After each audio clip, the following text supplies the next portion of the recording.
Hi folks, we're back today with another repair video, and today we're going to be looking at the Sony PlayStation Classic. If you're familiar with this device, it was one of the sort of line of mini consoles that did the round 7 or 8 years ago. There was the PlayStation Classic, there was a Genesis one, a Super NES one, a Nintendo, and a NES one, and they were all sort of bundled with a variety of classic titles. This one in particular released in 2018, which was the 24th anniversary of the release of the original PlayStation. And this was bundled with 20 classic PlayStation games, all of which are actually listed on the box, which I was fortunate enough to get with this lot, which I purchased on auction. So some of these titles include Abe's Odyssey, Metal Gear Solid, the original Resident Evil, the first one, Tekken 3, Siphon Filter, Destruction Derby, and Grand Theft Auto. However, as with many consoles and things that are released pretty much hours after their original release, these devices are hacked, modded, and you're then able to run your own software on them and whatnot, and put in loads of ROMs and emulators and stuff. But we're gonna swerve that one for now. So I said this was a repair video. Physically, the device that I've got is in a good state, i.e., it powers up. There's no damage to the actual console. However, when we power it up, we are given an error. So I'm going to pop that on screen now, which you should be able to see by the magic of voodoo, as we like to call it. So like I said, I bought this from eBay, from auctions, as spares and repairs. The seller did list it with this error. So we can see an error has occurred. Turn off the console, unplug the AC adapter, and turn on the console again. And we've tried doing that. That doesn't fix the problem. Now, I suspect, could be wrong, got no real more backstory on this, that the previous owner or the person that donated it to the charity shop has either tried to mod this, did successfully mod it, somehow in either updating it or transferring new games onto it. They've managed to soft brick it. Let's hope. Let's hope it's not a full brick. So what we're going to look at today is, can we get this device, this thing, to a point where it's working? I don't even turn it off. Hold down the power button. Turn off the console. I'm trying to. Let's just pull the plug, shall we? There we go. So I've been doing a little bit of research, a little bit of reading about what's available for these things, how they're modded, etc. And something I've come across is some software called Autobleem. Perhaps you've heard of this. Perhaps this is not a new thing to you. It's certainly not new software. Okay, I've downloaded the latest version of this, Autobleem 0.85, and that was released on Christmas 2019. And after reading around a little bit, it seems that there are other types of hacks and mods available for this one. But I'm going to be looking at Autobleem today. This is not an Autobleem tutorial. The idea of this today is to get this from the point where it's not doing anything to the point where it's doing something. And if you find that a little bit entertaining, then happy days. So I've gone ahead and downloaded Autobleem onto a USB stick. Now, one of the features of this, the PlayStation Mini, is the fact that it's got these USB ports on the front, which makes it incredibly easy for you to transfer data to and from. And there are a host of mods and things that have gone on with this device going forward. People have been having USB hubs plugged into it, Bluetooth, Wi-Fi, adapters, and all sorts being plugged in. But like I say, It's not really what we're going to go for today. We're just going to see if we can get it doing something. So, as per the guide, I've downloaded Autobleem, extracted it onto a USB stick, formatted to FAT32, named Sony, and the instructions say simply put in the stick and hit power. So that's what we're going to do. And we've got a green light and an orange light. We've got that initial boot screen. Okay, so this is different to what we saw before. Not a massive fan of the Christmas theme, if I'm honest, but it's booted. Let's see what games are on. So we've got no games whatsoever. No games found. Press any button. Rescan.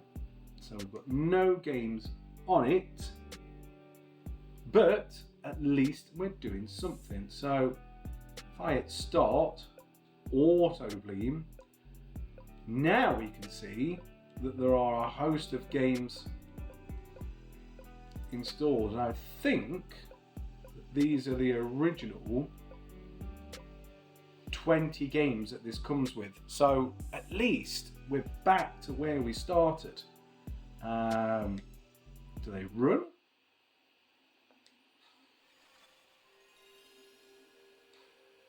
Just while that's booting up. Quick glug of tea.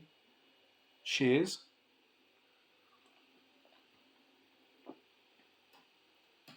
So we've got the original PlayStation. Yeah, so we seem to be in loading. This is a big win. I'm very happy with this. Yeah, brilliant. So we're just going to leave that there for now. Let's hit the reset. Oh, yeah, so that does. Right, okay, so we can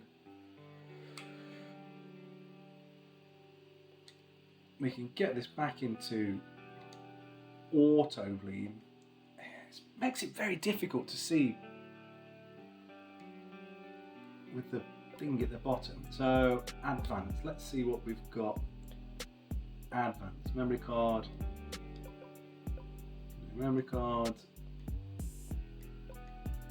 game management, power off, options.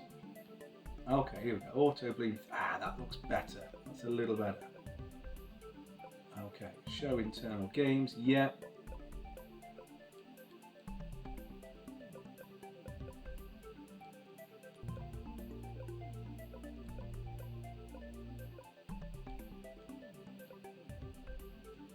Not sure what quick boot is. Maybe I'll have to.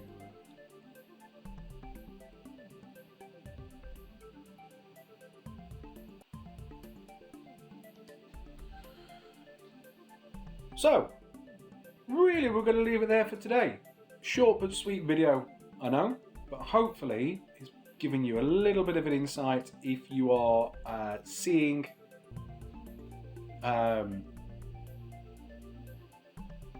that screen that we talked about, the an error has occurred screen. A quick guide on how you can get past that. The USB stick and a copy of Autobleem. We're going to leave it there for now. If you've enjoyed the video, give us a thumbs up and give us a like. If you can consider subscribing, it really helps. Have a great day. 5 minutes later. Hi folks. So it turns out we're not quite done just yet. After I'd installed the previous software onto the USB stick, I was getting some errors the next time that I went back onto it. This 001001 error, which I had a little look online. I was getting mixed messages from some of the things that I was reading. So I thought, you know what? I'm actually gonna sort of go ahead and look at some of the newer things that are out there, for want of a better phrase. And as I mentioned before, my original goal was to just get this thing going, which we did. We got it from its sort of soft bricked, from want of a better phrase, status. But then, like I said, I've had a little bit of a play around with it, and I've been looking at this project Eris software, which is out there. Software, if that's what you want to call it. It is software, isn't it? Really, and actually, it is really good. Really simple to install. Props to the people that the devs that have made it. It's essentially get it onto a USB stick, put the USB stick in the PlayStation Classic, let it run, and there we are. Here we are. We've got our original 20 games just there ready to play. And actually, I wasn't sure if after installing it, if this would now work without the USB stick in. So, give it a little test. Take the USB stick out, boot it up, and whilst it doesn't boot into Project Eris at the minute without the USB stick, I'm not sure if that's a possibility. That's something I'm going to look into. If you want to leave me a comment in the comment section and tell me whether it is or not, go for it. I'll have a little look. It seems that what we have unintentionally done is restore this some way back into its original form as well when it's not got the USB stick in. Don't know if that's what's meant to happen.